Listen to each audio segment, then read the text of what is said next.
লঙ্কার premier league এলপিএলে গল গ্যালার্সের হয়ে অভিষেক ম্যাচে শেষ দিকে ব্যাট হাতে সুযোগ পেয়ে 4 ছক্কার ঝড় তুললেন অলরাউন্ডার মেহেদী হাসান মিরাজ। প্রথমবারের মতো এলপিএলে সুযোগ পেয়ে চোখ ধাঁধানো পারফরমেন্স। মাত্র 25 বল মোকাবেলা করে, যার মধ্যে ছিল 4টি 4 ও 5টি ছক্কার মার। মেহেদী হাসান মিরাজ ব্যাট হাতে অবদান রাখার পাশাপাশি অপরাজিত থেকে দলকে জয় এনে দেন। গলের বিপক্ষে এদিন জাফনা কিংস টসিতে প্রথমে ফিল্ডিং করার সিদ্ধান্ত নেন গলস। জাফনা কিংস শুরুতে ব্যাটিং করতে নেমে দুর্দান্ত খেলেন, তবে বিশেষ করে পাওয়ার প্লেতে গলের বোলারদের দারুণ নিয়ন্ত্রণ করেন।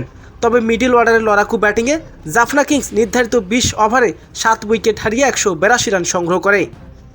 183 রান লক্ষ্যে ব্যাটিং করতে নেমে গলের শুরুটা হয় ব্যর্থ। মাত্র 70 রান তুলতেই 5 উইকেট হারিয়ে ফেলে।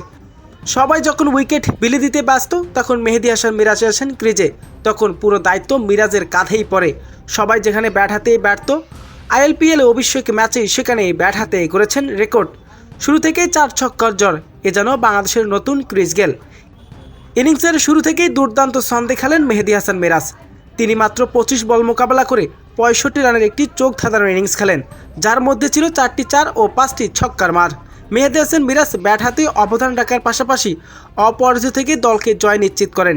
তবে অভিষেক ম্যাচে এলপিএলে দুর্দান্ত এক ইনিংস খেলেন তিনি। প্রিয় দর্শক, মেহেদী হাসান মিরাজের এমন পারফরমেন্স আপনার কেমন লাগবে জানিয়ে দিন আপনার মূল্যবান মতামতটি।